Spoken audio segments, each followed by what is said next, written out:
what would humans be like if there were no coincidences, no synchronicities, no things to lead them to believe that there's like something spiritually higher going on? How would they behave? Would they still find them somewhere, or like make it so no one can ever look at the clock at 11:11? It's like, have you ever noticed I've never seen the clock at 11:11? You ever notice I've never seen 2:22 before? Not once. I've seen 2:36. I've seen 2:01. That's hilarious.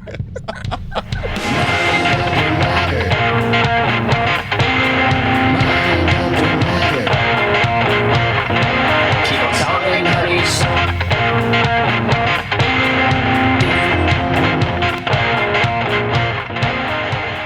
Hello, everybody, and welcome to Mind Under Matter. I am your co-host, Shane Mauss.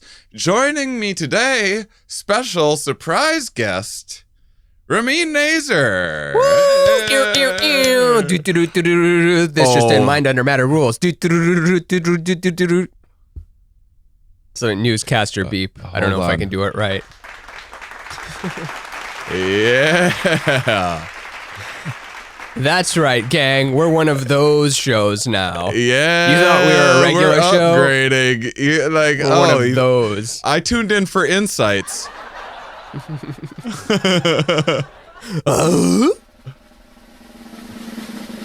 Oh boy, that's what your Patreon money gets, by the way. It's not that costs me anything, but it does allow me the time to research how do people put drum rolls on a podcast without drums. So today is the second of a special monthly series that we do where we instead of often, maybe sometimes it's the time of year, like we have a Sweet 16 podcast coming up next week, where we're going to be talking about puberty and high school and those awkward years, and also comparing it to what happens with juveniles in the animal kingdom too, and just have a fun little 16th birthday party. What was the word you used? That you said that we often anthropomorphize animals, but we also Anthrodenialism. Anthrodenialism. Yeah, that's worse than climate denial. Thinking that we're somehow like just a completely different thing than all these other animals, these primitive other things that we have gained domain over. We're exactly monkeys with clothes. It's exactly that. It is so. The fancier we dress, the more ridiculous it is if you're aware of it. If you're like out of it, you're just like, yeah, you just dress fancier. But if you're aware, like, I bet not a day goes by that I'm not reminded that I'm a primate. And when you have that regular reminder, the fancier, the more like the more ridiculous it is every time. And I still like fine dining and things like that, but it feels so dumb. Yeah. Like, what a fancy ape I am. Whoa. Your favorite joke of mine, I think, is still the one where if I'm supposed to be some high angel whatever thing, then I'm a failure. But if I'm a monkey, I'm a really good monkey. I'm a very impressive monkey. And you don't use angel in the joke. It's something else, but... Yeah. I was raised to believe that I was like a gift made by God for gift of God. Even better, yeah. Yeah. I'm a disappointment as a gift from God, but as a monkey, I'm a damn fine monkey. Yeah. Absolutely. So we started this thing. So once a month on a public episode for everyone to hear for free. We thought we'd let Patreon members weigh in. It went really good last month. We did the book reports episode. We had like 5 Patreon questions ready to go that we are going to answer, and then just got wrapped up talking about books. So we're readers. Awesome. What can we say? We're voracious velociraptorous readers. We're reading left. We're reading right. We're reading in front of us. We're reading on the tips of your toes. We're reading everything. I still think we'll use we chatted out a few different pieces of art for that episode, and I think my idea could be used still eventually, because it's not bad. It's just another dichotomy one, where on one panel on the top half there's a top and bottom half, and on the top half it's a guy like exploding exuberantly out of a pile of books, and it says something to the effect of how much I tell people I like reading, and then on the bottom it's a guy being chased by a book with teeth like Pac-Man. It says me actually trying to read, or something along those lines. I think that could be fun. Yeah. But yeah, so this was one that we put aside that we weren't even going to touch, because we already knew it was going to be a big topic. And maybe I have other ones pulled up too, but my guess is we'll only get to this one. And it was, a lot of people wrote these really long, thoughtful ones, and we'll get to them eventually, and more. But this was just from Red Pearl on Patreon, who asked us to discuss free will. Two-word question. It was perfect. All they wrote easy is just peasy. Discuss free will. Can easily, I think, fill an episode talking. We can easily fill an episode doing that. I do want to. I had a thought too that maybe we don't. Maybe it would be good for us to good practice for us to celebrate things that we're into a little bit more as well, because we have the freedom of not being an ad-free show because we're supported by Patreon, so we don't have to plug a bunch of crap that we don't care about or like and don't actually believe in. And I was just We'd thinking, like to celebrate National Police Officers Day to honor our men and women in blue. That's how do you read my mind every time? It is unbelievable. Are you in my head? I'm giving a preemptive plug to a thing that I haven't seen. I'm gonna watch it after this recording. I'm just excited about it and I want to talk about it.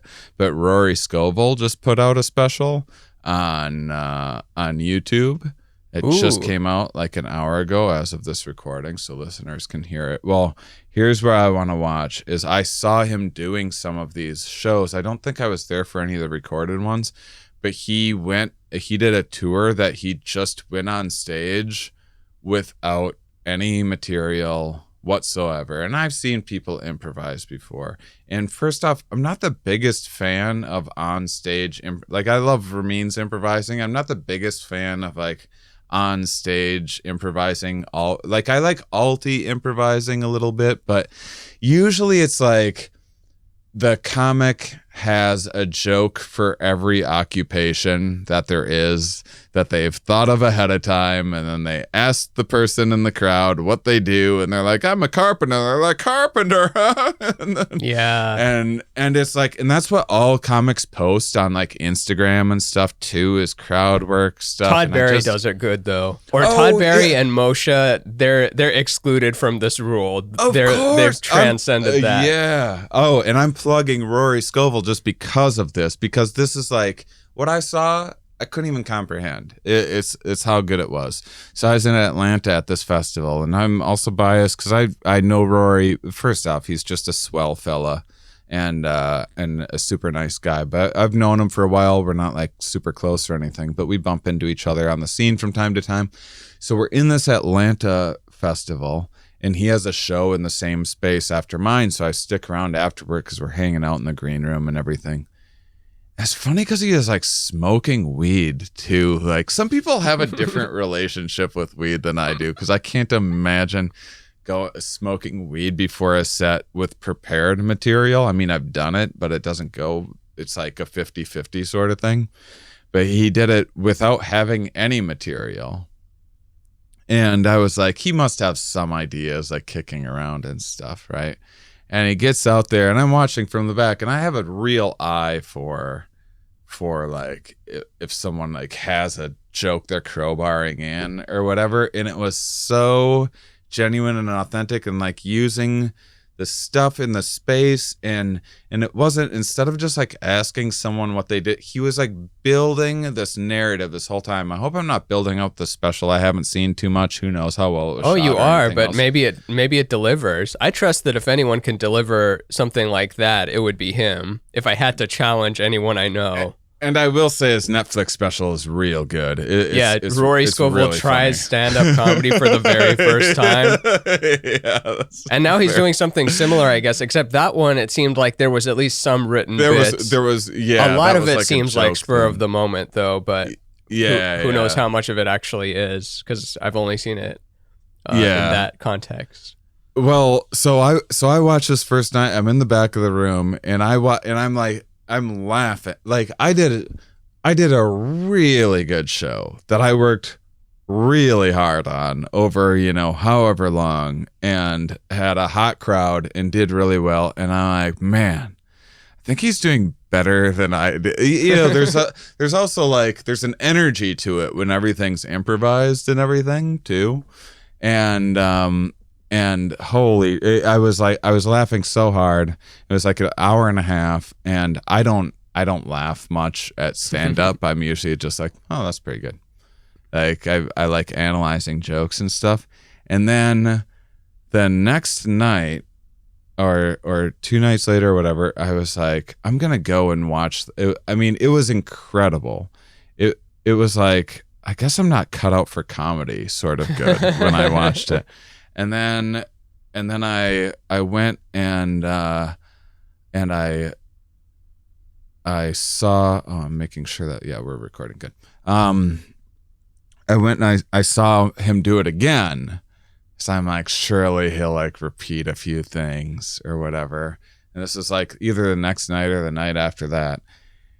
And I went and I saw him in a bigger space, and I saw him do a completely improvised show again. And it was like, I once there was this guy in Jamaica at a mushroom retreat once, this old guy. He was like, he's a peculiar man, and he is like, I saw Led Zeppelin in some small bar before there were anyone, and they were so good I had to leave. And I'm like, what do you mean had to leave? He's like, I was mad about it. And I'm like, what are you talking about? And I actually did that during Rory. Like, it was so funny. I was like, I don't even know what's happening. I left the room, like I caught my breath, and then I came back in, and he's still just like, not just crushing, like anyone can make an audience, but also like not only crushing with the audience, but crushing with me, like, comedy savvy, like stuff that like someone with an eye for comedy is laughing at too. And it was a strange feeling. Mad's not the right word. It was just like utter confusion. I was probably on a few things as well, but like, holy shit. It reminds me of when, George Carlin said that if Richard Pryor hadn't died, then he would have quit, because like he just couldn't have ever seen himself still doing stand-up if someone of his caliber was still doing it. Also, Bill Burr said it about Patrice, like if his special drops, like I'm going to have to quit because I just won't be able to do that anymore. Yeah. And then you're in the room while he's catching lightning in a bottle. But maybe he did it twice. 2 nights in a row. Is that his plan? Just like tape a purely improvised set, and then... So I think that's what he did. I think he taped 6 of them and then like made a documentary about it. And that's all fun. And I talked with his opener, Gilbert Lawland, fun guy, and he was like, I haven't seen him repeat a premise. Like, oh, shit. Not a premise. A premise? I thought there was only 6 premises. My ass, your ass, the moon, politics, dating. I don't know how many shows he did, if it was like 10 or 20 or something like that, but he was regularly opening for him. Didn't see him repeat like a thought. I don't even get it. And like that funny every single time. So anyway, check out Rory Scovel on YouTube. Like, what the fuck is wrong with the industry? It's like a lot of stuff. I mean, I think it's less taking chances, more trying to come up with a magic formula. But then again, I don't know the finances of the industry. Perhaps they have it figured out where they're like, enjoy your artsy high-end stuff. We know that this level of quality and consistency puts asses we're going to in make seats. $1 billion. Yeah. Like artistic, then go listen to whatever you want. Who cares? In our corner. And not like it's all bad, but it's just so easy to find so much stuff you hate because you're scrolling like, that looks stupid, that looks stupid, that looks stupid. Who watches that?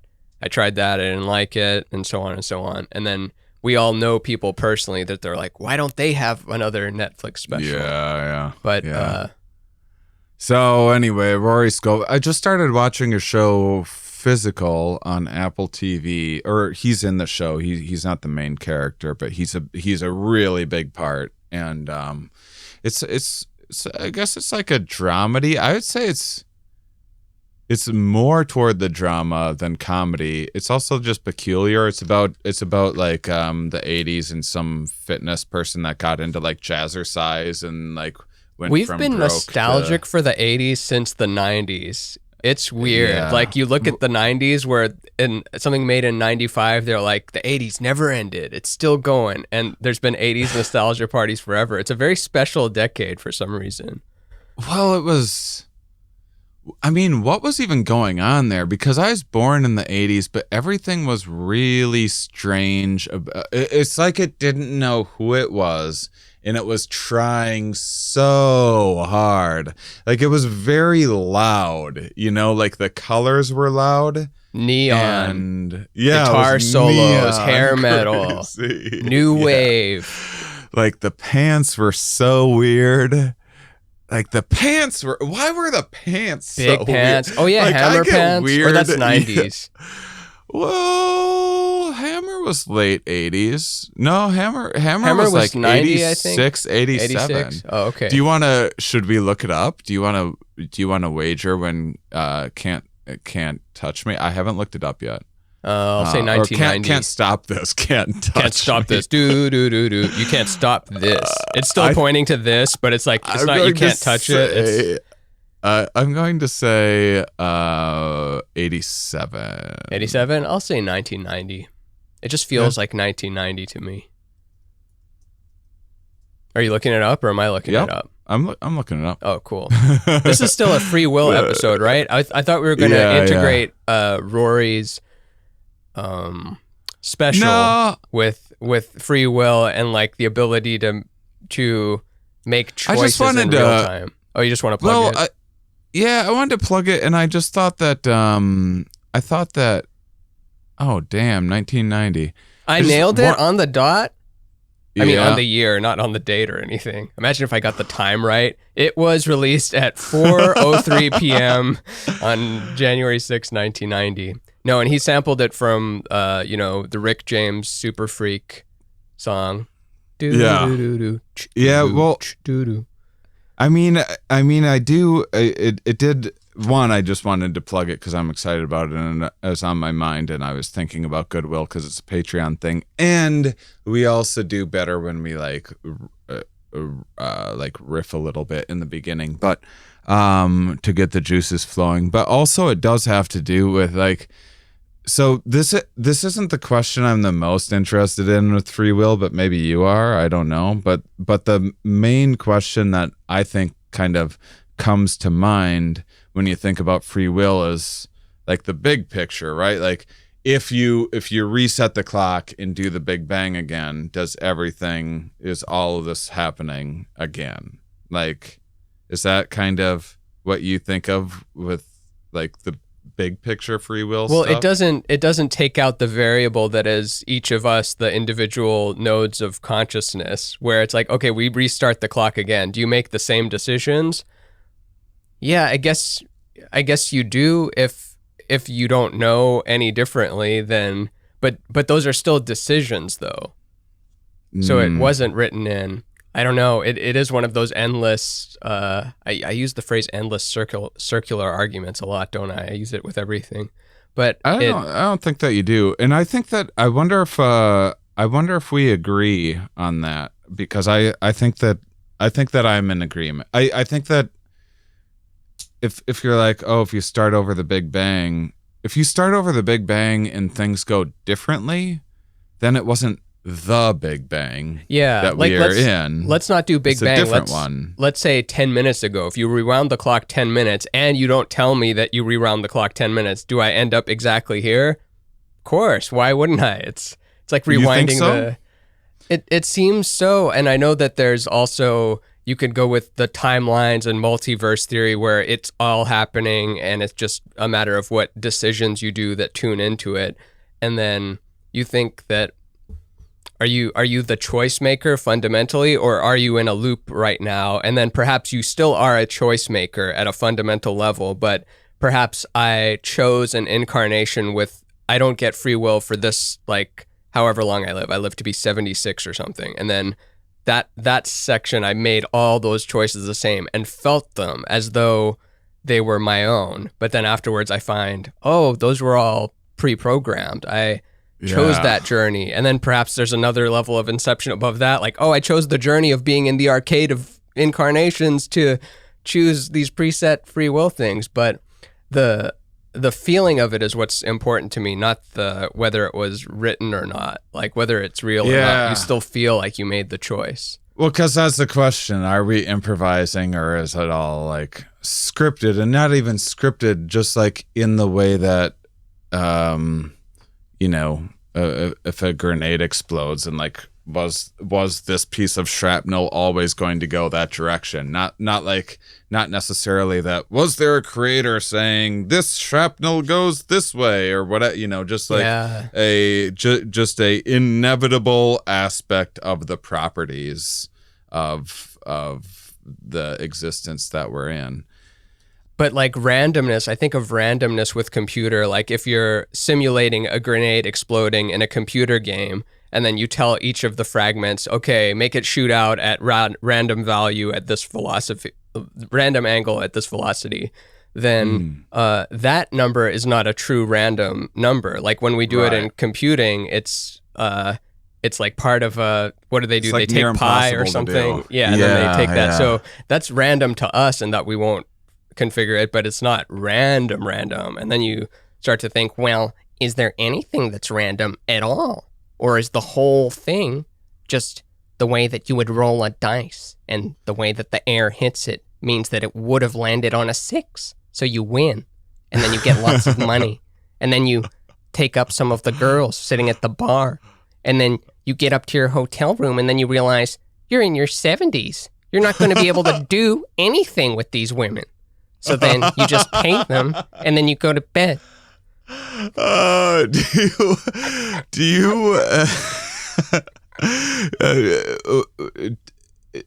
There's also, people have, it's weird.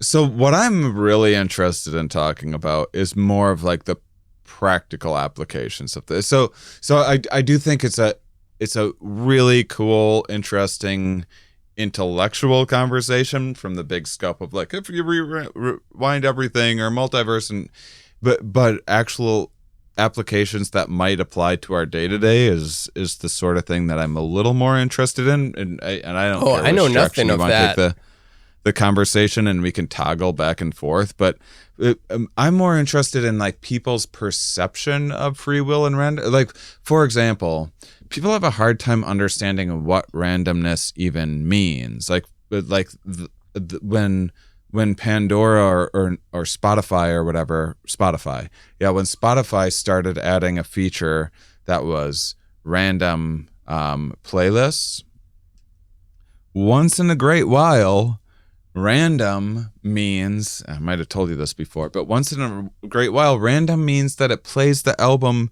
in the exact order that the album was originally. That's how randomness works. When you roll those dice that many times, and they would get complaints because the 3 songs would be played in a row in the order they were supposed to be played, in the album, and they got complaints, so they needed to develop a non-random randomness to make it feel more random than it actually was. They built it into the program to make it, to allow for, to put in the program. But if randomness stumbles upon a thing that is like a chronological or the actual intended order, fix that, That's do so it funny. Do it again. It doesn't allow for actual randomness. It's a pure, it's almost like crafting a world with no coincidences. No synchronicities. You like build a simulated universe. Like, what would humans be like if there were no coincidences, no synchronicities, no things to lead them to believe that there's like something spiritually higher going on? How would they behave? Would they still find them somewhere, or like make it so no one can ever look at the clock at 11:11? It's like, have you ever noticed I've never seen the clock at 11:11? You ever notice I've never seen 2:22 before? Not once.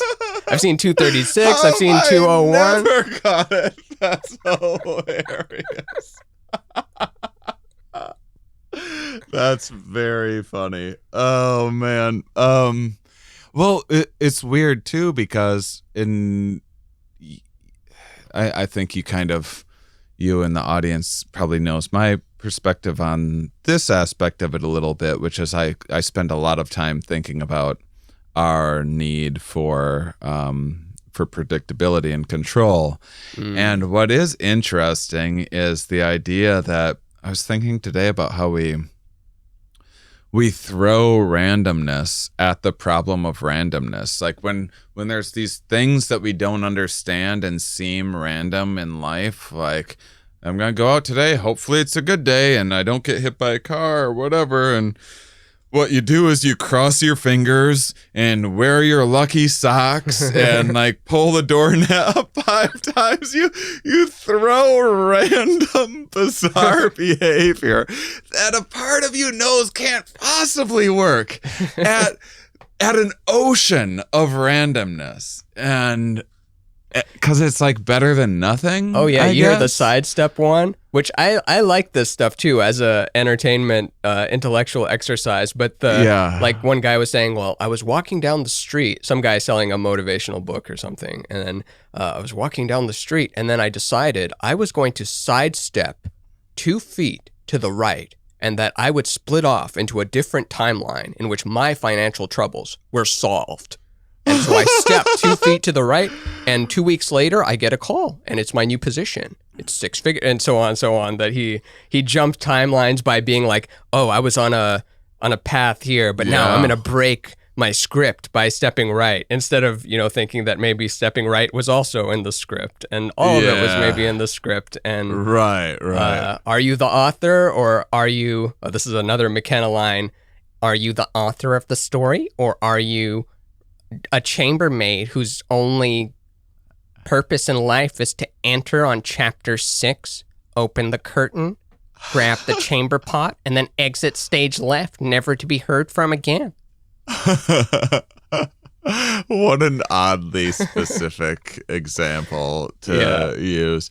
I mean, I guess it drives the point home that like the insignificance that we need to think about and assess, that might very well be the case, depending on what scale you're viewing things and context and everything else. But I'm definitely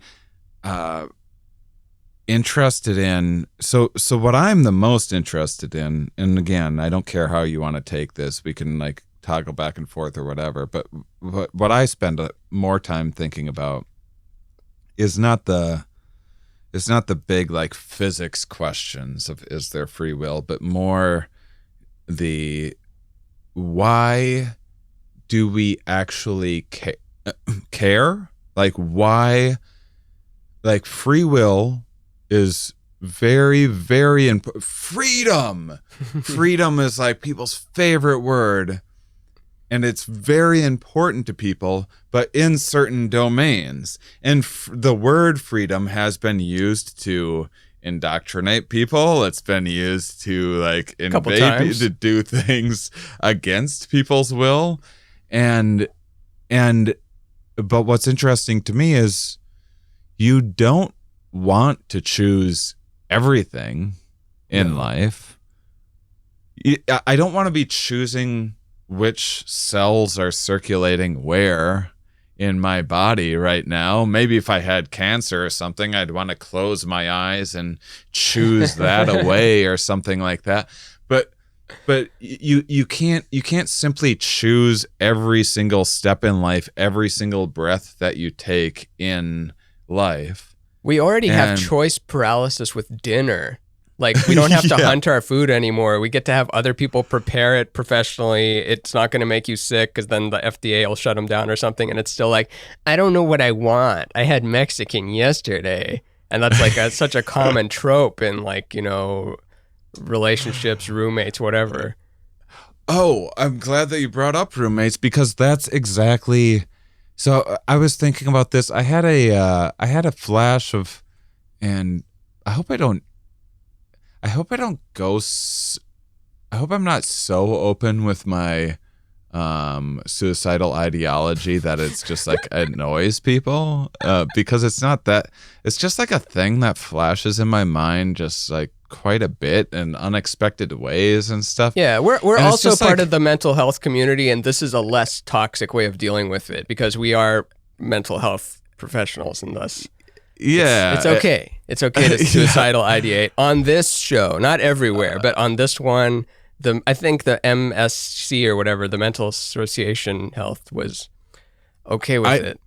I think it's healthy to talk about, but it's especially like, if I haven't said this before, it's the most annoying thing is that I'm not going to.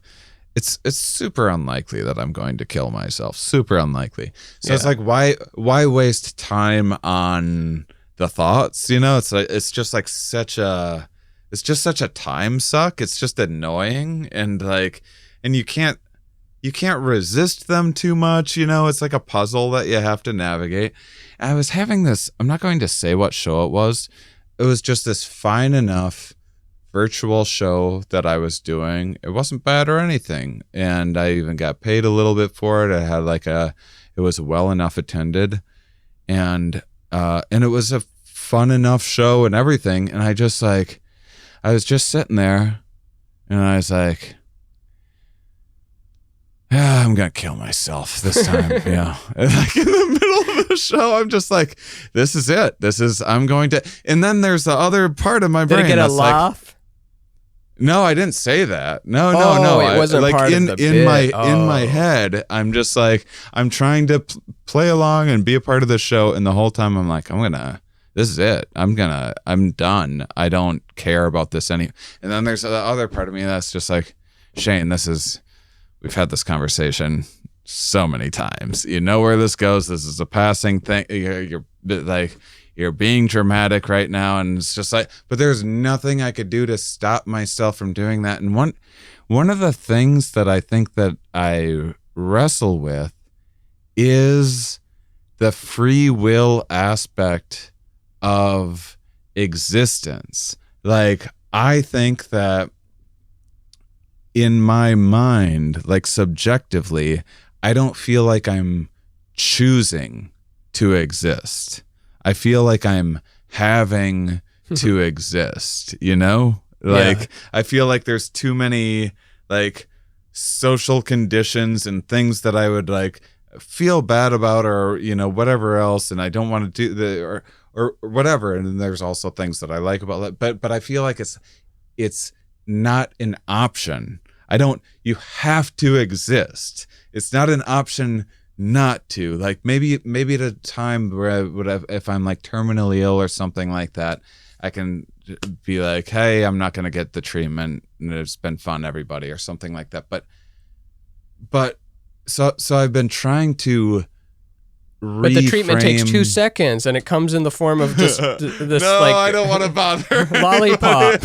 No, sorry, I don't want to No, bother. No, come back. I don't want to. It's okay. It's okay. I don't want to waste the 2-second sucker on. But the idea is like, I believe that there is a part, because I know, because it happened, that this happens just as frequently, if not more, that there's just a part of the subjective experience of existing for me personally that can just be flipped, that can be cognitively reframed anytime. That's just like, I'm choosing to live, I'm choosing to exist right now. And that same day, the difference between those two experiences, a day of having to, you're doing the exact same thing, like objectively, if there was a camera on you and the movements that you're making, having to do, we've had this discussion before about like living your dream and then it becomes your job, and then it like sours it a little bit because now you have to do it. You don't have a choice. Having to do something versus choosing to do something.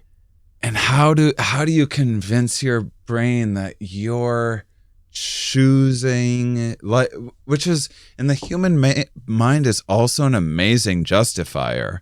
You can get people to choose something that they didn't choose and then ask them why they did it, and then they'll be like, oh well, here's why, I did that of my own agency. Like, we need to believe that.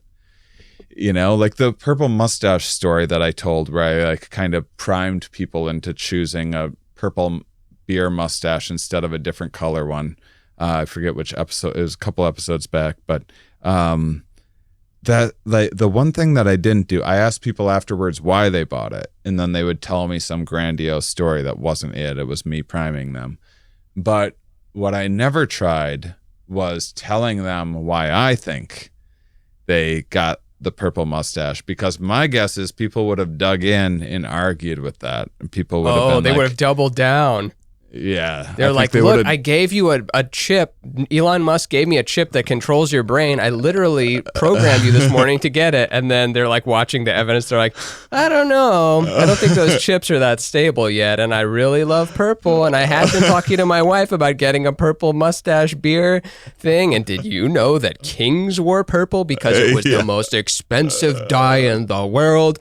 And there was a man named Prince Rogers Nelson, who was one of the greatest musicians of our whole era, and he loved purple too. And you could see them like needing to justify it to now they're like painting their house purple. The neighbor's like, that's a interesting color. Why'd you pick? Well, because I chose it, because I have a choice and I make my own decisions. But people really do have a strong reaction to a feeling of they didn't like, people have a strong reaction to the idea of genetic determinism. It's something that's very uncomfortable for people. It's a big thing in academia right now, of like to what extent, like, people have a trouble with like you're predisposed to have cancer or suicide or depression. Or what, exactly. There's certain things that, like, oh, you can be predisposed to Alzheimer's or cancer or something like that, but gender differences, no, you can't be predisposed to those. That's society. Those are choices that we're making. Now you're excusing those. You can't say I was determined, and then it's funky too, because it's like, oh, someone was born a different gender, or like they were born this sexuality, but then it's also a choice, and but that's a whole thing in the sciences right now, is that, and just generally speaking, that people don't like thinking about, like IQ is a big one. People don't like, that's a very un-PC thing. Because men do better, because it's more like men oriented questions, or maybe women do better, or racially. Is there like racial weirdness? I think there's a few things like that. I don't think the differences are terribly significant. What the differences are significant in is that higher IQ just generally tends to lead to more financial success in life. And so there's and so then like, but how are we even measuring it though? Like, just when you think of who came up with the test, like there's got to be some inherent bias with, right, of course. and yeah, like how would you has to even be able to solve that? A purely unbiased test that anybody could take, and it would give you an accurate intelligence number. And to try to put intelligence into a number is so funny. Not that everything shouldn't be quantified and like all art is equally beautiful and that kind of thing with it. But with intelligence, you mean the ability to problem solve and like simulate, and all without all just going on to one person's point of view within that and making the decision. That's nuts. And you're going to give that, you're 126 intelligences.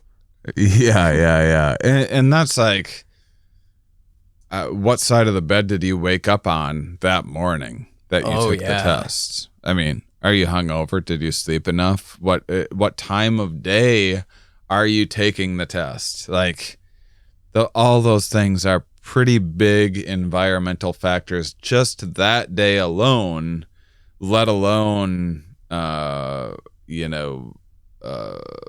neighborhood that you're in or grew up in, or all these other factors. But I think that there is, kind of the gold standard is twin studies, identical twins where they get like separated at birth, and then they study them later on in life. They're reunited, and then they find out that like, oh, they have these same mannerisms and have all these things. And IQ is like, those twins are going to rate, whether the measurement is flawed or says anything or not, it's still those twins, I believe, are going to get roughly the same number. That's interesting. On the IQ test, which is like a little bit deterministic. Someone should feel free to fact check that. Someone should, because I'm just. But also, like here. you're wondering, like, of all the twin studies, like how far apart did they grow up? Because maybe they're like in similar neighborhoods, like Western culture, the same. What if one is like in a very different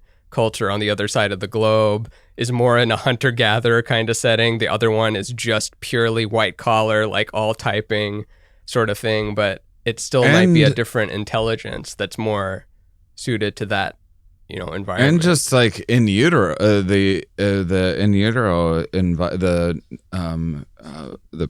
the fetal environment is. I think I talked about the Dutch Hongerwinter, where women in their third trimester were starved, basically, by the Nazis. And then I talk about this, right? No. During World War II, the Nazis cut off this food supply to the Dutch at some point, and they went to winter. There was like a lot of famine, and there was basically women that were in their third trimester and malnourished at that time. Those you skip forward 60 years later, those babies that they had in utero at that time have way higher rates of diabetes than anybody else, because the fetus basically learned they had to be thrifty, keep sugar. Yeah. And then those people are more inclined to, any of those women are then more inclined to also have children that are going to have diabetes, because their body is thrifty and withholds from their own fetus, and it's this all. So there's like determinism in that way too, and but what's so strange about free will is there's so many times that we don't care. Like, we like being surprised, Yeah. We like being in the passenger seat. We like being like, you choose the restaurant tonight, we and mystery box, random, shuffle. And but there's, like, if you look at the start of like with the lockdowns of COVID was a really good example of like, I totally get the point of people not wanting authoritarian. I was never totally sure what let the authoritarians in. I was never really sure what I thought about the lockdown situation. I think historically, the lockdowns, it's not the first time people have tried to do lockdown things in human history, and they just historically like are problematic for similar reasons. But I often think that for all the things that they're like, oh, we're social animals, which is true. And like, we need to get out and this is a mental health issue. All those things true. But at the same time, if the next disease is that you need to be in groups of people socializing all the time and going to concerts and live music, I promise you that people will be like, I need my alone time. This is ridiculous. You can't tell me I have to socialize and go to live music all the time. And it's a free will. That would be hilarious. What a fun year that would be, but also annoying. Where you have to party. You can't. Yeah, you have to like hold hands with someone in the bathroom. Otherwise, the virus gets you because the only thing that fends off this virus is 2 or more people hanging out at the same time. Well, it's like the movie. What's that movie? Where he's like needs Quiet to keep Place? he needs to keep his adrenaline up the whole time. It's like the movie Speed but like biological. Speed for a person. Oh, yeah, it's on the tip of my tongue. Isn't that like Jason Statham or something like that? Sounds like a Jason Statham.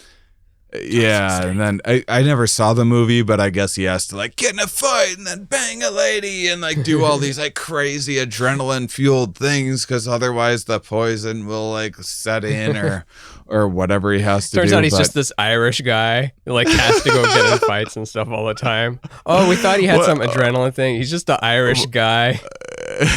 That actually doesn't make sense. I'm just thinking of one specific bar fighting type of guy. Of course, not every Irish person. That would be insane. I'm sure there's been a few people that have used some sort of a pickup line of like, my life depends on this happening tonight. I've been poisoned by a special serum, and if I don't get it out of me. But yeah, that would be a fun movie. The next pandemic of like people just have to party 24. So you still get to sleep 8 hours, but you got to sleep like huddled together. It's actually a lot of there are like cold-blooded animals that huddle together when they get sick in the way that we'll have fevers. That's usually so when people are like, oh, I felt feverish after the vaccine or whatever during COVID. Curvid. The immune system has a variety of tools and doesn't always know the best one, and sometimes just throws like a mixed bag of tools at a situation. But fever is number one go-to. Let's burn this sucker out of there. Let's raise the body temperature. This body can handle it better than the virus can. And so there's social animals like bats, for instance, ironically enough, that huddle together to actually inhibit the spread of virus. Like they still get it, but it keeps it. It keeps it. So they don't have a fever system, or you're saying they do that for even more fever system? It might be both, but I know they do that as their fever system. I don't know if they can individually have a fever, but yeah, they'll huddle together when when some virus comes. Are bats really blind, and why are they so spooky? No, you don't have to answer the second one. And spooky is a good question. Yeah, but they own spookiness. I mean, who else is on the roster there? Spiders, black cat, and bats. But crows are pitch black, and they don't really get much spooky rep. Well, it's weird too that because spiders make sense because not really in the U.S., but evolutionarily, a creepy crawly thing, and sometimes spiders could be poisonous or would certainly hurt like hell if it stung you, and it would make sense to evolve an aversion to it. But I'm not sure why it would make sense to evolve an aversion to bats. Maybe because caves are like a scary place to be when there are noises or something. I don't know. Yeah. Actually, the spookiness is a good question. Because you have to... Do they spread disease? Unless it's like culturally... Yeah, maybe.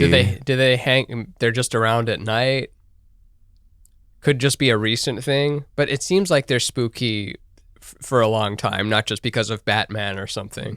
Batman's well, not if you even think spooky. about like Halloween, you could think, well, culturally, these things were imposed or something. But I would tend to think that they are emergent properties, like cultural articulations of evolved instincts, which is like webs, spiders, and like zombies, like rotting flesh and stuff, and like eyeballs. It is like, it makes a lot of sense to stay away from a lot of that sort of thing. Just people in masks generally. Yeah. I don't know I wonder who the first person to do the mask situation was. That would For have been, Halloween? No, just like ever. Like thought of a mask. What if I put this thing over my face and then they won't know who perpetrated this thing? Probably just a goes rock back a with two ways. holes in it where you can still see the guy's face. I know it's you behind there, ugh. So there's this. I wish I knew this study. I just kind of heard this. This is like an offhand conversation after a podcast with a guest, and it just sort of stuck with me. I think we just started talking about free will out of nowhere, and I guess there's some studies that show if you ask people, would you like to have no control over anything but feel everything, or have no feeling whatsoever and have control? What's People your pick choice? feeling, right? People pick feeling, but then you gotta go feeling. Oh, here we go. if you go, would you like other people to have no control over themselves whatsoever, but to have feeling? Or would you like them to have no feeling and perfect control, Vulcan, over themselves? And you guessed it. Yeah, most we people, want the zombie world for ourselves, and we want to feel while everyone else acts perfect.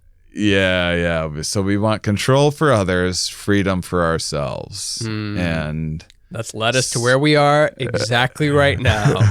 Look outside, but make sure to put the news in front of you because you might be looking at a tree or something. But look at the news and you'll see where this type of thinking has gotten us. Sure, and put the news.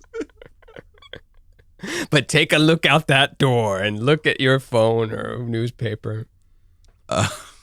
I love the idea of someone listening, just enjoying nature. Oh, put the news. Okay, here they pull out their phone. Yep, they're right. Yeah, they're killing it. It's been I don't know if I've just checked out, but it feels like there's way less news in 2021 than 2016 through 2020. What do you think about this idea? I think that people are having, and I'll include myself in this, I think that people are having,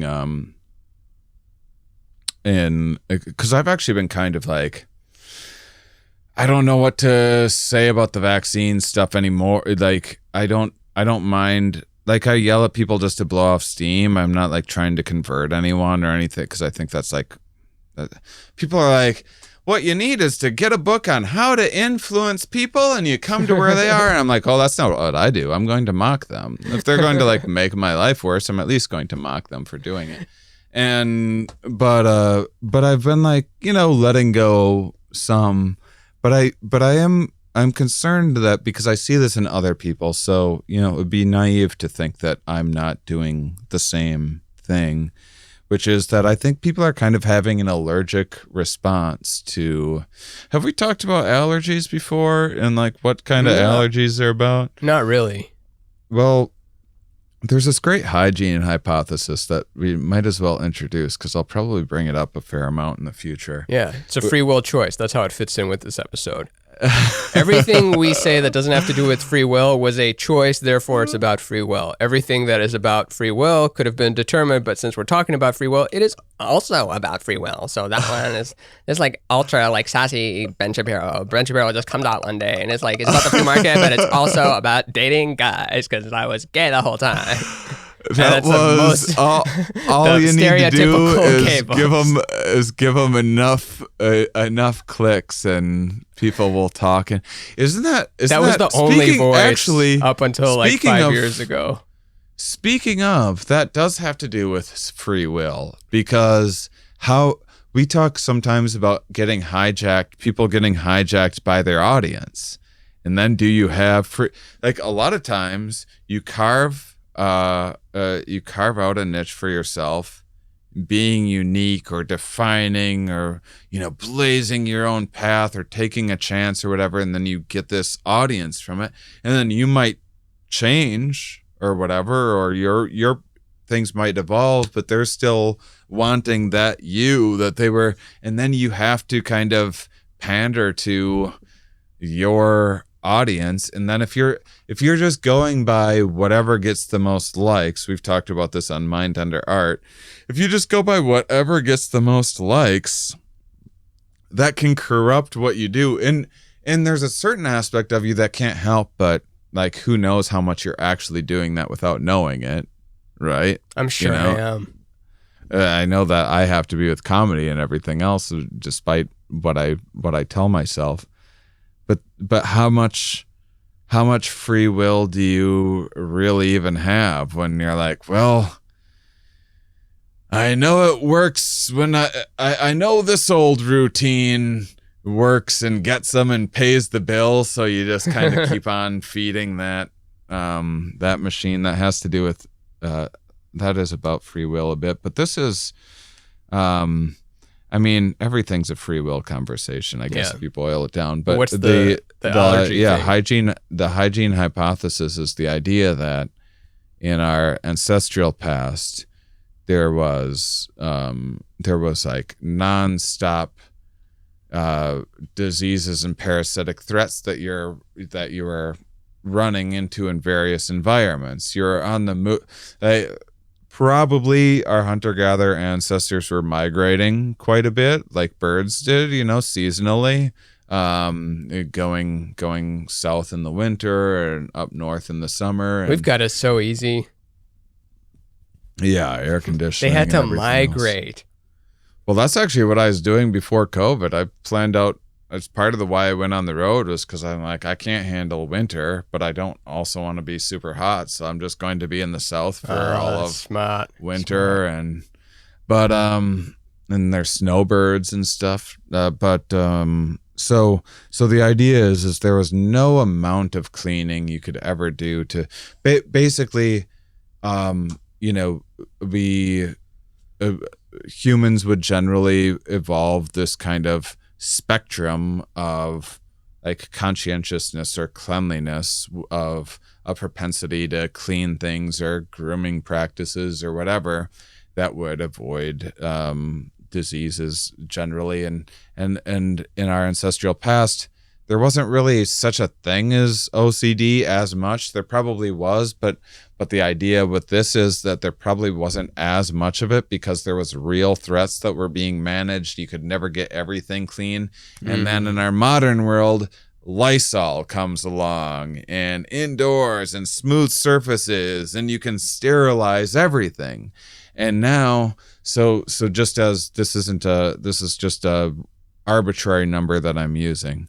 So say in our past there was 10 threats, just to make it easy, like 10 threats a day that you were like, maybe you get a cold, maybe there'd be like some bug or something like that.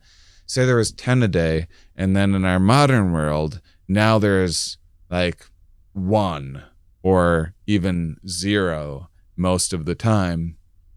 you still have the same evolved disgust, which is one of the like we'll talk about sub-selves in the future, and the many things that organisms have to do and the different hats that we put on. But we have like a disgust sub-self that comes on when you like step in dog shit or something like that. It takes over your brain and you address it. You better have that. You shouldn't be like, but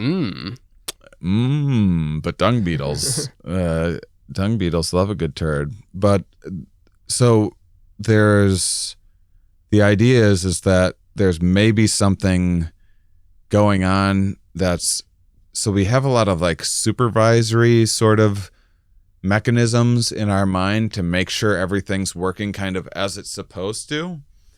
And the idea is that if you aren't detecting enough threats, the brain can decide, oh, I guess there's not that many threats in the environment. Cool. And that happens sometimes, like when there's a species that doesn't have a predator anymore in its environment, it will start letting all of its defenses down and stuff. So then do you know any examples of that one? Yeah, like they hunted wolves to extinction in some state park in the US in like the early 1900s, and then all the elk had no predators anymore, and so then they just never grew up to like Peter there was Pans. Nothing that they would ever see that would scare them.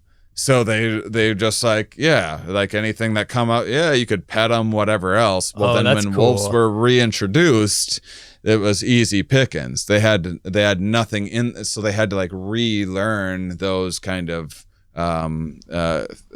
predator evasion techniques, and perhaps that's what happens with disease threats sometime. So the other option in the mind is, and this is what the hygiene hypothesis is that some people's brains go, you know what, maybe it's the threat detection that is off, that isn't picking up, it's like broken somehow, and it's not picking up on the threats that it's supposed to. So let's increase the sensitivity of because it's inactive. Yeah. So it's like, the volume's like, so there's no music playing basically. And it's like, oh, the volume must be down. Let's turn up the volume a lot. So then you just get the static or something. And then you're developing allergies to stuff that isn't really harmful, but it's giving you the reaction as though it is harmful. Exactly. But that's like with some, right? Not with like, I thought peanut allergy is legit, or all those there's kinds of some things. like that's a shirt right there. Peanut allergy is legit. Well, for example, lactose tolerance is a good, like, I think 15,000 years ago, there's only 5 or 10% of humans that were lactose tolerant. And then but now we're putting pesticides into our cows, and we're feeding them mercury, and we're shoving asbestos up their rectums, and we're stirring that together with nuclear waste, and we're eating this every day.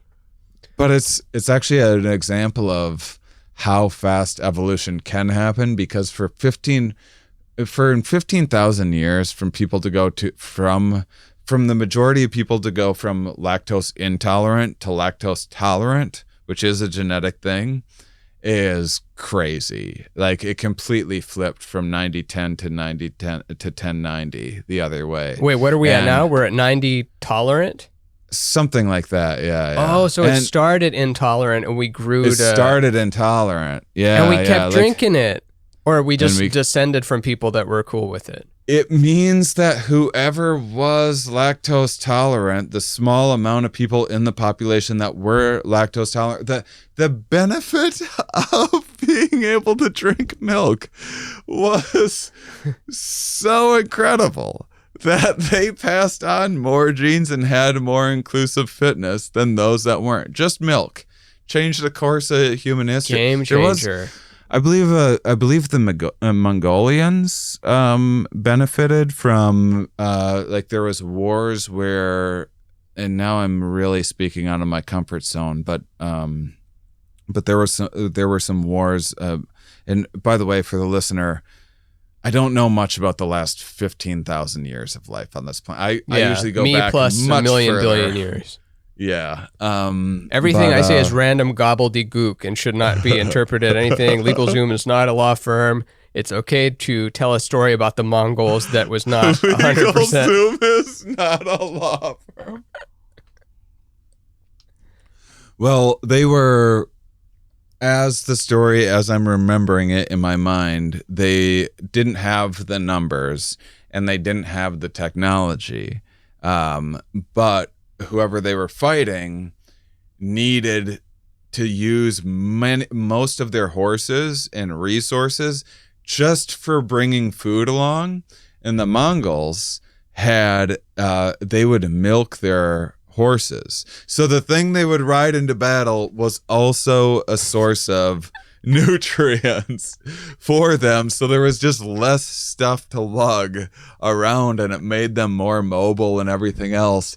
And that, so milk won wars. Oh, damn. Imagine being killed by someone and then they just start squeezing their horse's teat and drinking their cereal milk with it. That should be a Got Milk commercial of just someone being decapitated by a sword. So yeah, there's legit allergies, but this hygiene hypothesis, which may or may not be true, it's just very interesting. And yeah, the fact that we call it hypothesis when we always use theory. I mean, not just you and me, but everyone says like theory, and there's only 6 theories in the whole world. Everything else is a hypothesis, and most things are not even hypotheses. So the idea is, what if the threat detection is going, let's bump this up. Let's make this a little more sensitive. Let's make this a little more sensitive. Still no threats? Okay, let's make this a little more sensitive until one day you're outside and you have some dander or whatever, or pollen enter your system, and your over anxious immune system that hasn't seen a threat in a very long time is like, there it is, it's go time, and ends up, most of what an allergy is the, it's an autoimmune issue of your immune system attacking itself in the absence of a real threat. It's attacking healthy cells in your body. And so the idea is now, so use that. Now let's take that logic and apply it to what happened with COVID, where now we had everyone, like, their disease, everyone kind of got hay fever-ish symptoms at the beginning of COVID. People are like, oh, I think I had it. My eyes got like watery and like allergy. Could have been the time of year generally, but it could have been that if you prime the subconscious enough, if you, much in the same way that I could sit here and describe like 2 girls, 1 cup or something like that to someone and maybe get them to vomit without actually coming in direct contact with the actual threat. And that's old news now. They use that in Pepsi commercials now. We're like so desensitized to it. They use it in Pepsi.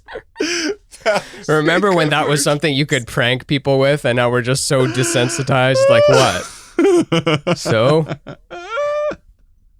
And there's just been there's what, Bert Kreischer and Tom Segura have 2 bears, 1 cave. That's like a play on that. Yeah, Amy Schumer's 3 girls, 1 Keith. Yeah. But the point is that you can be psychologically triggered to have these physiological responses, much like you can get anxious by me telling you, like, there's someone outside that's trying to break in, whether or not it's true. Like, but potentially that's what happened during COVID, but then in the very beginning. And so now at the, we'll call it the first end of COVID anyway, with the summer, and there's more of these than police academies. There's like 27 end of COVIDs we've had. And I mean, people are getting vaccinated, and hopefully if enough people keep on getting vaccinated and variants don't take off, and hooray for vaccines. But potentially people that were actually doing everything and taking it seriously, or just overly vigilant generally, and then Trump's on the news all day, which is how this got brought up, like, trying to get attention and saying more outrageous things, and all of our anxiety was just so high. And then the winter, the numbers were out of control, and you couldn't see family during the holidays and all these things. And now it's like Trump's out of there, people are vaccinated, it's summertime, you can reacclimate again. And I feel like people are having a hygiene hypothesis sort of reaction to life in a lot of ways. I sense a lot of people have unusual number of anxieties about pretty benign things right now. I don't know if you've noticed that. No, like what? Like on the nationwide scale, or like in their personal lives? Like, for example, like my parents, I got a stand-up paddleboard and for my birthday, and there's like lots of like, what's it like out there? Is it too deep, or is there you wear a life jacket? There's just like lots of anxiety, but it seems like lots of people that I talk to are like it's a big Lyme disease season, by the way, and do what you do to protect yourself, and it is an unusually bad season because what do you do to protect yourself? I haven't done anything. I think there's like DDT that you can use. You got to check yourself after hikes, but you can use. I don't even go on hikes. I'm probably fine. You're probably fine, but the point is that people are kind of. I feel like people are kind of transferring those big anxieties into lots of smaller ones, like kind of trying to like make up things to be anxious about, in the same way that we've talked about. We've been running on the treadmill, and then when you get off the treadmill, it's like you're still kind of going at that speed. It's like you're off the treadmill now for the most part. You don't need to be worrying about a stand-up paddleboard. Yeah, exactly. So in the way that we talked about on the episode with the stress response system, of the stress response system comes on really quick, but you never needed to relax in a hurry. The sloth art episode, you never need to relax in a hurry. So the parasympathetic response that dials everything back down, that gets your digestion going again, that gets you breathing regularly again, your sex drive active, your memory, the long-term building blocks of life, your immune system going regularly. There's no rush to get that back online. It takes 20 minutes or so. What if it was only sex drive that came back on before breathing or anything, and you're just... So because of that, you're still fired up. So you'll have a fight with someone, you'll be in an argument with someone, and you'll resolve whatever that argument is. But your hormones, your endocrine system is still telling you, we're being threatened right now. We're in this stressed state. Something must be out there that is threatening us. And then your mind makes up, rationalizes it by making up other things to be upset about with that person. And I think there's some of that going on with just humanity in the environment in general, because things are pretty great right now by comparison. Oh, compared to a year ago, night and day. This one would be day. That would have been night. Even though there is like it's weird how you'll have nostalgia for moments that at the time you didn't like it, and then you miss it because you felt differently. So then it's kind of this grass is greener thing where it's like, I don't want it to be quarantine again. But that first month, it was kind of cool. It was scary, but it was cool. It was so different, and the world had a different flavor to it. And it seems like the whole world was one movie the whole time. And then like the tape got taken out, or it was a different movie or something. It's like, this stuff never happens in this reality. This is movie shit. And then that became scary because it's like, well, I don't want to live in the movie. I want it to, to be a fun thing that returns to normal, like a feel-good movie. And then now we're kind of there now. And then we're kind of wondering what to do with ourselves. Like, you can't step fully back into 2019 mode, but also you can't be hunker down mode either. So we're like in this mixed state. Yeah. I wanted to bring up, did you know Tom Campbell at all?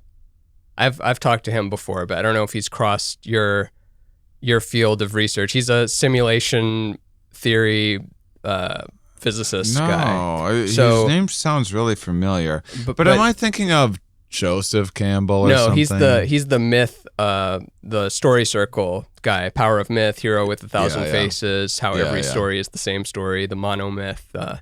He's brilliant. Joseph, all the Campbells are great. Joe Campbell is next level. And Tom Campbell, his simulation theory is basically there's entropy and there's love, and love not being like the oxytocin I love you thing, but kind of that, in that entropy is disorder, like unorganized random information, and then love is like organized information and composed of connection and free will awareness units that are choice makers. And the way we evolve is by expanding our decision space, and decision space does not mean decision paralysis, because decision, like too much decision would suck. But then if you also had the decision to have an AI make the great choice for you, then that would be the best. And then like the worst place to be is have very little decisions. But that's just one model of looking at it. So that's interesting. If you had heard that. I hadn't. And there's no top level of higher organization. You can have like endless amount of higher organization, and you can also go back to entropy whenever. And he's interesting in that he like talks about this being a simulation and virtual reality a lot, but he's also hard physics side too, because when I talked to him, I brought up 0 point energy and what he thought of that. I'm like, it sounds convincing, I'm not familiar. Then so then when I asked him about perpetual motion thing, when I asked him about that, I'm like, is that possible, or are my physicist friends right in that that's completely impossible? And this is a guy saying that the whole world is virtual reality, and he's like, well, I'd have to agree with your physicist friends. They've kind of got the right idea there. Entropy is going to happen no matter what, but you are an avatar in a virtual reality, and you can make choices to evolve or devolve your consciousness. Now, if you devolve your consciousness, you will just end up back in entropy. Random bits. It can't be escaped. But you can build up your character. You can get a sword like in World of Warcraft. And you can build up consciousness choice points and have a good time. Consciousness choice points? He doesn't say that. Something that he uses? He doesn't say that. That became a distortion in my head. But he does say, you are consciousness, and you can make choices based on what your current information is. And you can either evolve or devolve your consciousness, which evolves the larger consciousness system, which is created of all consciousness. Yeah, man. Yeah, I don't know I never know where I fall on that. That's the bigger picture thing, side of like intellectual side of things. Like, what do we do with that really? Is that like apply? I never know where I come down on that one. I think in like, what do you do with it? Kind of free, like, why do we care about free will sort of thing? I think I'm almost like much in the way that people say, well, no one says, scientists say, no one says, is it genes or the environment anymore in science? Like, people still say that, but no scientist says that anymore because everyone knows it's enmeshed. And I sort of feel that way about determinism and free will. Oh, me too. 100 million %. Yeah. And I like it just for the end goal of getting to that state of mind that you talked about, where it's like, I'm not forced to live every day. I'm choosing to live today. Yeah. And so telling yourself the story that you are the choice maker, and I can make decisions faster than I'm making them now. I don't have to be so rigid. I can make wrong decisions. I can probably correct it later. Up to a certain point, I know there are many decisions that can lose an arm, a leg, a brain, hemisphere, all that stuff. Your character can lose all kinds of armor or They can even lose their life. And when you die, you don't keep your memories because the larger consciousness system doesn't want you to keep your memories. So when you die, it gets erased entirely. But you can reincarnate into a new avatar and keep playing until you evolve to the highest form of consciousness. He's a state of mind I like to get into, because then it's like, your life doesn't suck. You are just an avatar. You can do whatever the fuck you want. You can even drink Soylent, even if it's made of poison. Your character doesn't care. It just drinks it. This probably doesn't matter because you haven't heard him, so you don't know what I'm talking about.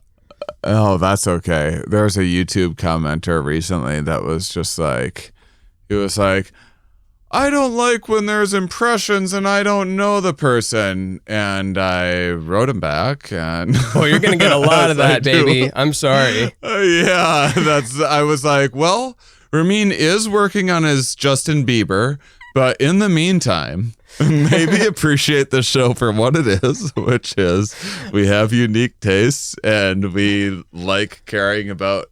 What if I didn't even do Terence anymore? I only did Dennis McKenna, even though I don't have a good Dennis McKenna at all. But there's something about consistency that goes along with a feeling of determinism that I think I struggle with. You know, there's pigeons or chickens or something like that you give them I think it's pigeons. You give them a lever to press. This is another one of these like Skinner box kind of situations, and you give them one of two levers. One lever gives them a kernel, so these chickens they can eat kernels all day or whatever. One lever gives them a kernel 100% of the time. The other lever gives them a kernel 50 to 70% of the time. And those, you can probably guess that it's like, do you have a guess at which? You said 1% versus 50 to 60%? No, one is 100%. Oh, 100% versus 50 to 60? Oh, they go for intermittent for sure.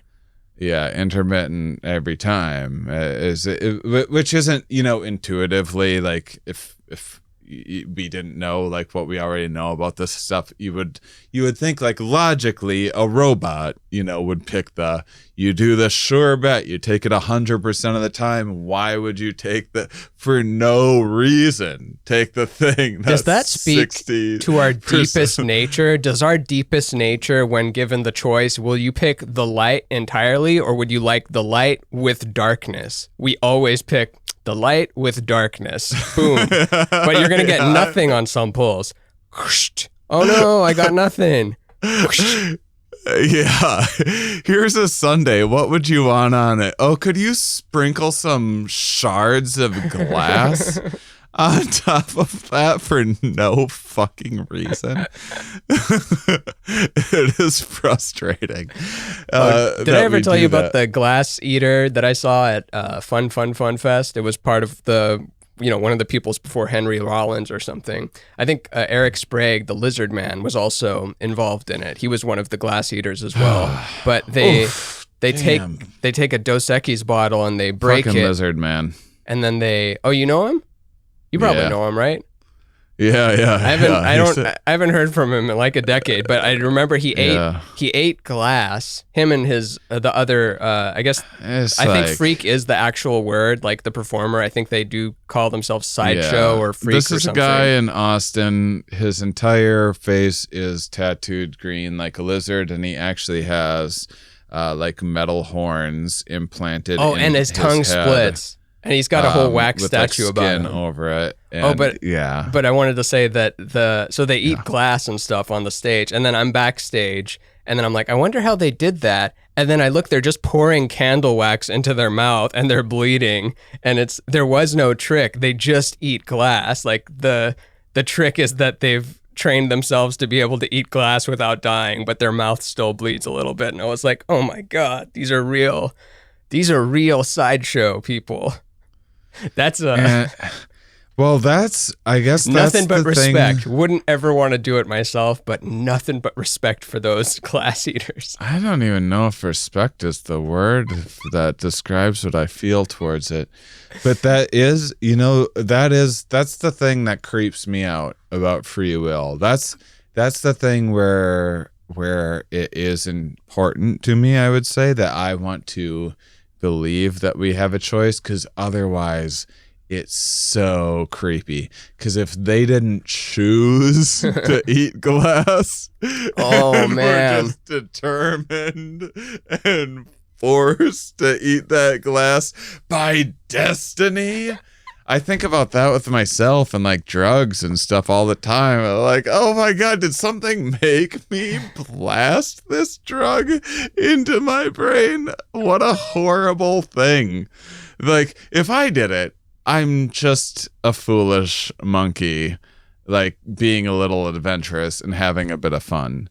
But if some simulator has me blasting reckless things just like into my brain with no control over it, like, fuck that thing, whatever it is. They're playing the adventure game through you. The other thing that I wanted to touch on before we leave, which is related and has been kind of alluded to and brought up, is the kind of roommate situation, that's the exact same thing. And we do this with significant others. We do this with actual roommates, which is like, you know what? This is my best friend. I have an idea. What if we live in the same house together? I mean, we're best friends. I just get to see my best friend more. And then you live in that house. But now you've taken the choice away. There's no right. more choice. Now you are, you're in this, which is like, this is just an aspect of cooperation. This is love. This is trust. This is just like the idea. There's an idea that love is. Steven Pinker has a really good book, How the Mind Works. And the idea of love evolving as this psychological contract where, like, take traditional love, because there's all sorts of like friend love. You love music. There's a lot of but think about the traditional romantic love. The year is 1952. Tommy is about to propose to Sally at makeout point after they just got back from the soda shop. Traditional love. What is the driver, though, of Tommy and Sally's connection? You just rattled off the 1950s perfectly in like 15 seconds. You wrapped up all of the 1950s perfectly. Yeah, that's what everyone just wants to go back to. Before Led Zeppelin, before John Coltrane, before Hendrix. I had this so the idea is say not humans, say any mammal that like fucks around with like monogamy, or it doesn't need to be monogamy. How many of those are there? Like one? There's not very many. One, it's penguins and us. No, I think it's closer to like 1% of mammals out there, which is still, that's a non-trivial number of things that fuck around with like at least social monogamy, or like pair bonding ish and fooling around and stuff. But the idea is say, like in birds where 10s pair off with 10s, 9s pair off with 9s, 8s pair off with 8s. It doesn't always work out that way, but that's just kind of generally how it falls together. Well, life changes. You're at different stages, like you can get injured, you can come into good fortune, things happen. and mate values change. So theoretically, you could always be on the lookout for an upgrade. And what the idea of like what love does as a psychological concept is it's this emotional contract that overrides this sane, rational robot always looking around and running the stats on, like, it overrides that to be like, I can't help, but I can only think about you. And it's this bonding thing. I think the idea that he uses is it's a really good metaphor, and I hope I don't butcher it horribly. I read this book like 10 years ago, but this is gonna be extra good. But it was about how, like, so say you're protesting a tree being bulldozed down, as I tend to do. Yeah. So you stand in front of the tree, right? And now the bulldozer can't just drive right into you, or they murdered you, but now say the bulldozer driver just like puts the thing on the wheel and just has it keep going. And I was like, well, if you don't get out of the way, that's your fault. I've taken the control away from me. I don't have control over that bulldozer. You have a choice. You get out of the way. But now if the protester chains themselves to the tree ahead of time and the bulldozer jumps out, now it's murder again. So it's hippie arms race. Yeah, it's about handcuffing yourself in these like kind of psychological ways. Yeah. And perhaps that's what love's about. And so that if that's true, that means that love is like a bit of a double-edged sword in that way, is that like part of its nature is it's like, well, we're experiencing these things, so I don't have to worry about you leaving me, and you don't have to worry about me leaving you, because we have this contractual emotional agreement, because lawyers don't exist yet or whatever else. And in fact, there's speculation that bringing lawyers into the situation is like part of what makes like divorce and everything more common. Once you can kind of like as opposed to if there was no law at all. Like you're saying divorce is more common than if we had no marriage or divorce. How would we measure that though? Like breakups are more common because there's things like divorce that happen. So it's speculation, but it feels wrong, but I'm open. Yeah, sure. Let me throw it. Well, one, there's a lot of data that shows that arranged marriages last longer. Oh, I heard that. Non-arranged. Everyone always thought I had arranged marriage parents because I was because like brown just meant Indian. Like everything Middle Eastern is just Indian. Like growing up, and I don't blame the kids, because how would they know any better? You're not supposed to know all the things. But they're like, so your parents were arranged marriage, right? I'm like, no. And they're like, how did they get out of it? Like it's not part of the culture. That's the different culture. Yeah. I once had someone on that was on my podcast that was part of an arranged marriage. And we started talking, and then we had like a 30-minute, like super fun conversation about it. And then afterwards they're like, I talked with like my husband and stuff when we can't air that, like that. Oh, bummer. Why not? Damn. I wonder if they can air this, referencing it. How many degrees of separation? Could we not air this one, but could we reference an episode referencing it? No, there's degrees of separation. It doesn't matter that I said any of that, but there's this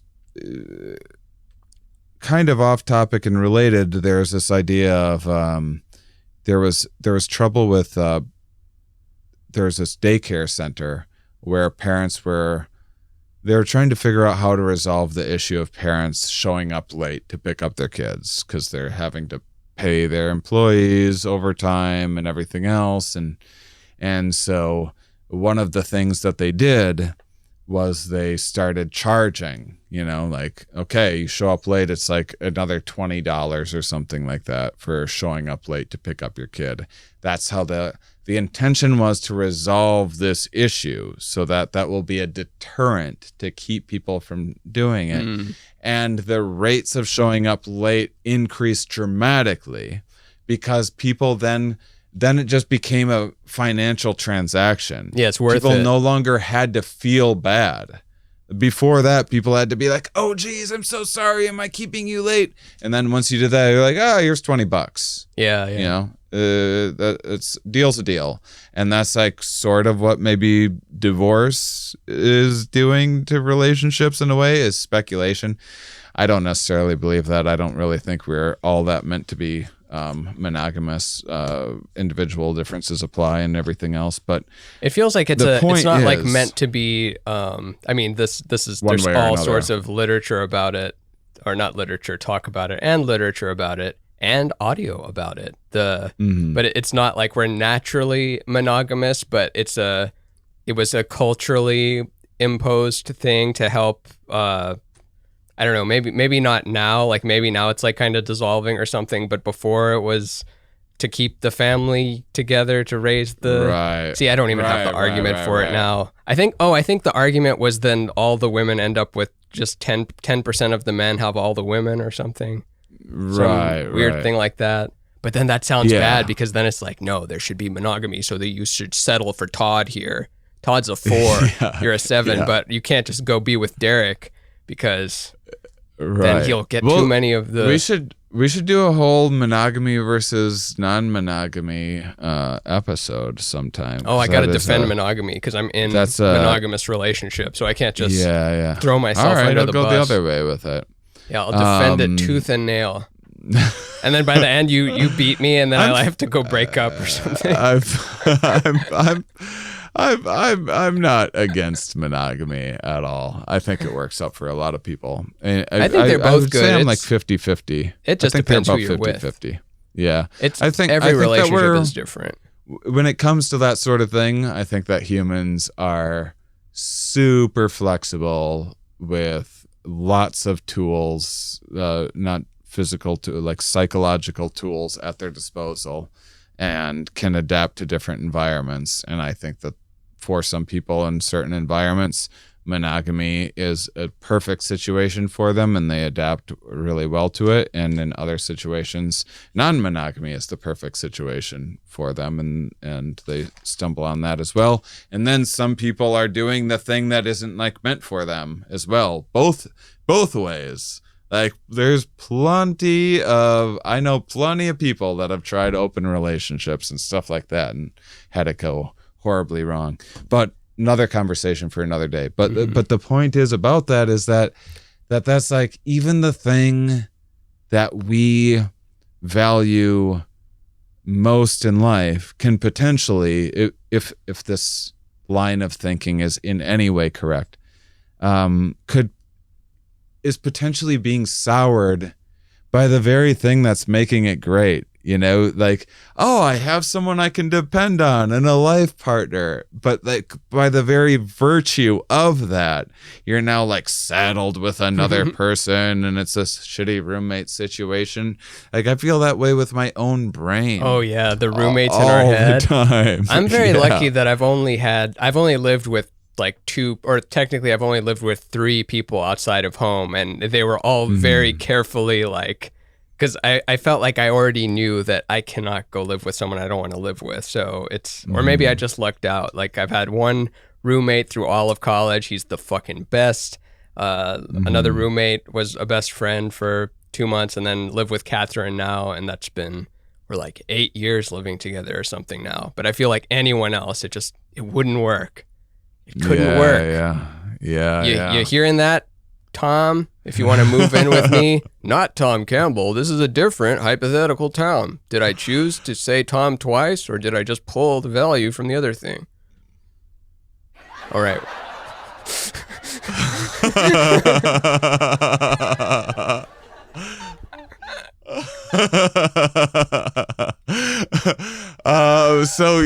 So that's free will. I think we covered all of it, despite whether we wanted to or not, we did exactly what we were determined to do, or maybe we made some choices along the way. We've gotten nowhere in this conversation because, and I think we are both in agreement that there is nowhere to go, that we are kind of sort of right in the middle-ish terrain of free will and determinism. Yeah. And I think that it's super interesting to me where the domains of our life where we care the most about that. And I think we'll probably talk a little more about that aspect of it in the future. At least I'll probably bring it up from time to time. Oh, yeah. You haven't seen The Last of Us, said free will and determinism, the villainous duo that's been controlling our lives the whole time. Imagine if we were just separated from free will and determinism, how good our lives would be if we didn't have them oppressing us. Because choice is oppressing us and determinism is oppressing us. Give us some third thing that's not part of that binary.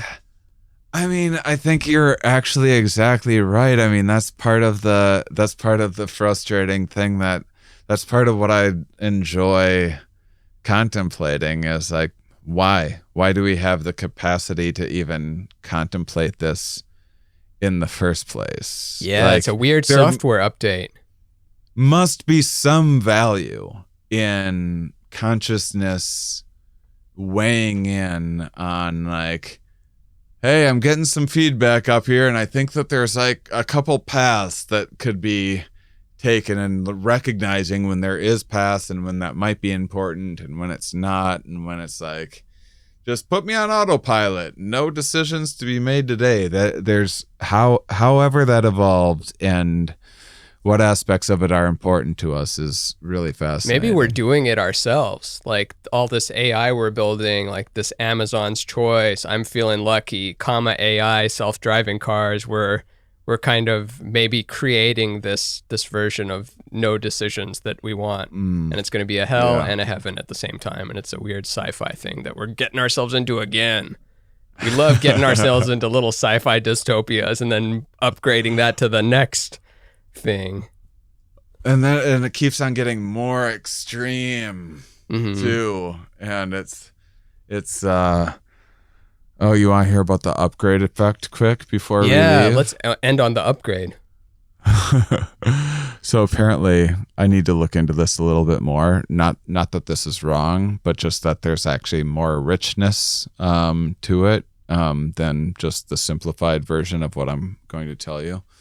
But the upgrade effect is that it seems that there is a fair amount of data that indicates that when there's a new iPhone out, people lose and break their phones way more frequently. Oh, interesting. Like as soon as there's a new one on the market, which means... Didn't they also admit to slowing down the old software too at some point? This might be 2012 or something. Yeah, but even losing it, like... Yeah, losing and break is different than the thing just slowing down on its own.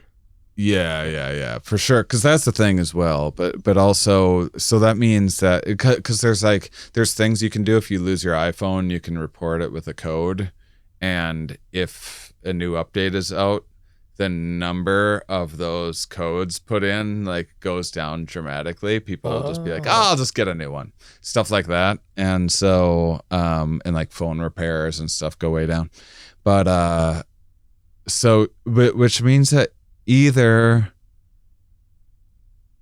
it doesn't need to be either one of these two, but these are my best guesses. The most pragmatic one being that your brain just kind of down-regulates the attention that it's giving to keeping your phone, it takes a certain amount of energy to keep track of your phone and keys and wallet and everything. Phone, wallet, keys.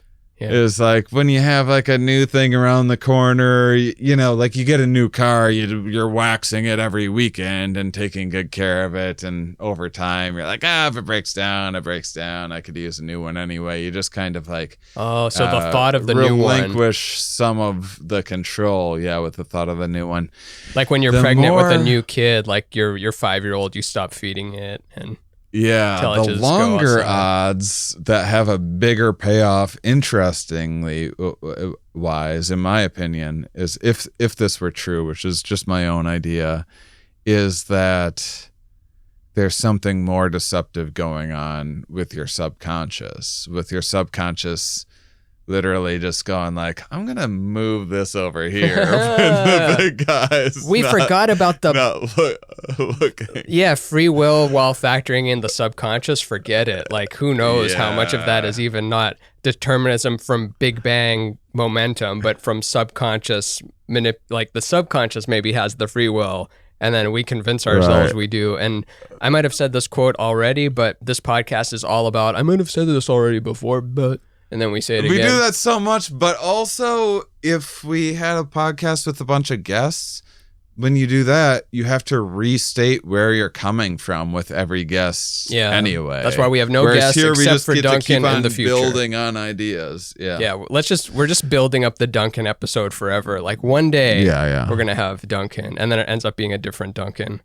Is there another Duncan other than Hines? That's made up. Oh, but the point of the the Alan Watts line where he says that, well, when you make a decision, you often weigh two choices together, like back and forth, and then after hours of deciding between the two, you just make a split second decision that has nothing to do with anything at all. And like how like we spend all this time, which choice should I make? And then after weighing everything, it still is your gut that just picks, well, whatever, choice B. And then you justify it. But the justification had nothing to do with it. That's been scientifically verified. Yeah, that's been that's a interesting thing in neuroscience when people lose their capacity to feel emotion, because the region of their brain, like amygdala or whatever, there's something that gets disrupted and they are Spock. When they do that, the idea is like, well, you'd make the most rational choices once you don't have emotions anymore.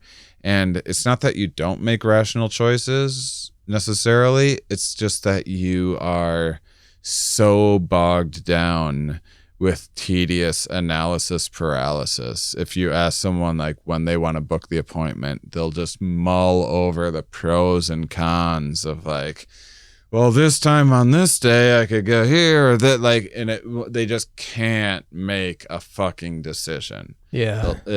Because they don't have emotion. Oh, and weird. So, yeah. So at a certain point, emotion's just like, whatever, if I could go, do it. You thought the emotion was what was keeping you back, and it was what was keeping you moving forward. Yeah. So, we're moving forward with the next episode, going into the Sweet 16. Once again, we'll be talking about, at least the plan is, we sometimes change our plans, but we're going into the adolescence, puberty, that sort of thing, maybe our own experiences. Maybe we haven't thought about what we're going to say exactly, but we'll talk about some animal kingdom stuff. And it's an interesting formative years, and I'm sure that you guys will enjoy it this much. And so yeah. And if you by the way, guys, if you want to support the show and get awesome bonus content each week, we have Mind Under Art, which is a whole Patreon series, Mumtreon series that we like to do. We have a bonus episode each month at the time that you're listening to this. This is, I think, there was just a bonus episode, a part 2 of the personality discussion. You can hear that. There's a tier where you can get both Ramin and I's lower tier from our individual Patreons. So you get some of Ramin's exclusive art that's only on his Patreon. You get like game nights with me and a few other things like that. Oh, you get like the only existing recording of my Good Trip special. You get Ramin's only special that he put out as well. So check that out, because like I said, we're ad free and we're going to stay that way. And so, and by the way, Ramin might go back and forth with me. I'm committed to keeping on Patreon so much. So speaking of connection and everything else, I'll make a deal with you. If you join Patreon and one day we start selling ads and you're like, but I supported you on Patreon so you wouldn't do ads, then you can stop supporting us on Patreon then. But I'm confident that Patreon will pay off enough. That's a very good deal. Yeah, like I'm sign confident up. that Patreon will pay off enough that we won't need to do ads. Yeah, me too. But if the right guy or gal comes along and says, hey, can I advertise on your show? Maybe. This is a show that we have yet to pay for. Ramin and I not only have not made a single dollar, but we are in debt so far from this show. So your Patreon support helps tremendously. And it's also a wonderful community for you guys to get to know like-minded people as well. So yeah, you guys are awesome. And until next time, keep on salivating, honeys. Ding.